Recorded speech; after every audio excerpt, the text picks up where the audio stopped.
What's up, everybody? It's Rod on the road. Rod Homestead, Rod Off Grid. Uh, Evan, my boy out, my son, he got some brakes, brake issues, and I'm just putting a new brake caliper on, and got some downtime right now, waiting on him to get here. Ran out of brake fluid to bleed the brakes. Plus, he needs to be here for me to help bleed the brake. We had to get a new caliper because the brake bleeder was frozen, so put a new brake caliper on there because we couldn't get it off to bleed them properly. Other than that, he's ready to go. What I'm working with is while I had some downtime, I decided to on the off-grid trailer. Let me see, can I spin this camera around? The off-grid trailer did not have no lights on it. The lights were torn. As you can see, I'm running new wires. See the wires? See the wire right there? Running new wires to the trailer. You want to have lights on your trailer. Excuse me. All the places I go, you need lights. I know this video is probably super dark. Let me just check it out. Yeah, it's a little bad. I'm on my phone. It's overcast, no light. Hopefully you can see me. And it's on this front camera. It's kind of dark. Well, let me light my face up. There you go. But y'all see me? Okay, there we go. So I'm gonna run these wires. You know, it's always tricky. This just the way this trailer's set up is interesting. It really didn't seem like it was a good place to run wire, but now we're running it pretty good. So I'm gonna run this wire and see what we can come up with. Hopefully we can get some lights. You know, I just want to do a Sunday update on what I had going. Running some trailer wire. I'm trying to get a good position. Running some trailer wire for lights. I got lights. I broke one of my lenses, but I can repair it with some JB Coldwell. And I'm gonna run one side to each.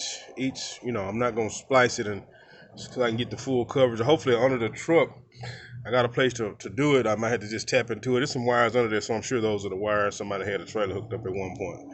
Thank goodness it's already wired. So I'm gonna continue doing this, and hopefully I get done before dark. I'm gonna have to come back and put some of those plastic sleeving on it to keep it from rubbing on anything. Until then, I'll just tape the areas that make contact with metal.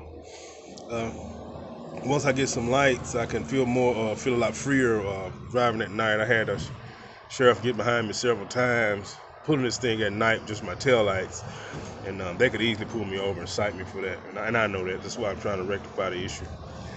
But this is the off-grid trailer. Use it for a lot of things down there. So you know, when you're off-gridding and you're homesteading, you basically need a pickup truck or a trailer. Let me just be frank with you. You're going to dealing with any acreage, any acreage at all.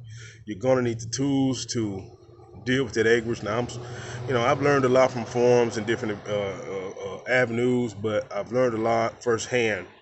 You have to have the proper tools to do the jobs that you're going to need to do.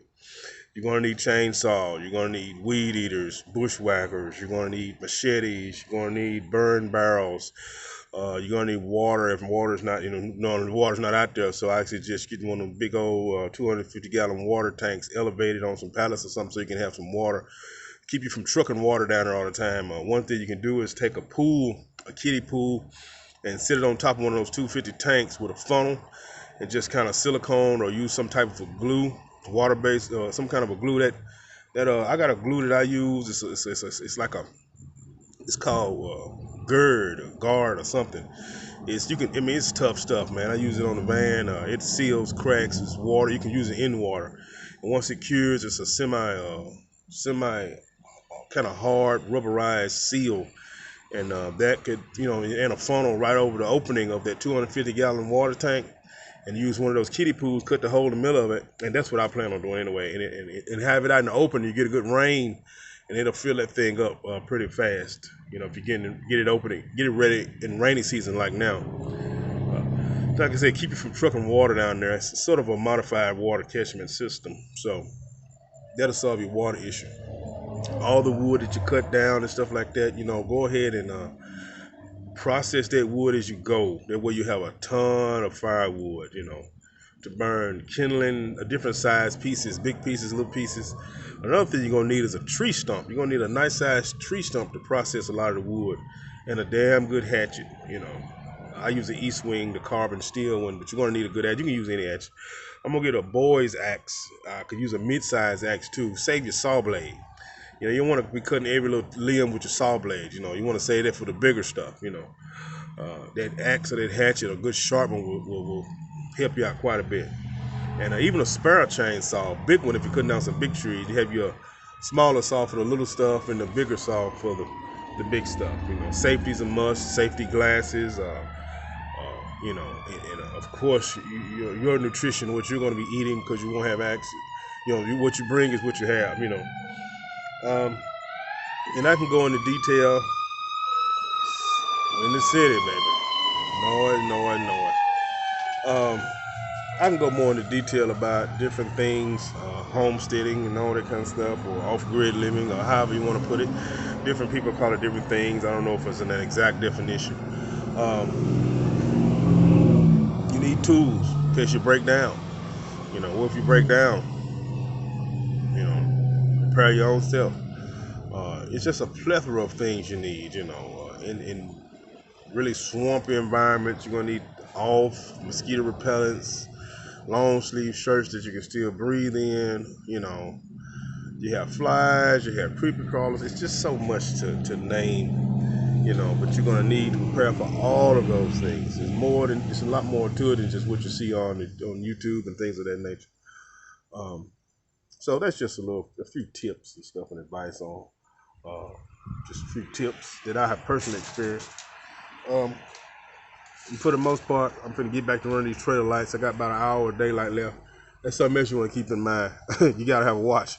You gotta track the sun. You need to know how long daylight gonna work with you if you don't have lights. And it's much easier homesteading out on a raw area like that when it's daylight. Yeah, I don't really, unless you got lights set up already where you can light it up, working into the night, it's not as easy. It comes with a whole new ball game. Chainsawing at night, hackling, axing at night. The creepy crawlers come out at night. You just rather do it in the day. Trust me on that. All right, it's Rod Off Grid, Rod on the Road, Homestead and Rod. Peace out. We'll get back with you next time. I'm trying to be more consistent, y'all. Bear with me. All right, now, thank you. And hey, hit that like, subscribe button if you don't mind, and share this video. Peace. Trailer wires, one-on-one. And I'll maybe go through this. It's really simple, but I'll get to that later. I just wanted to give you an update.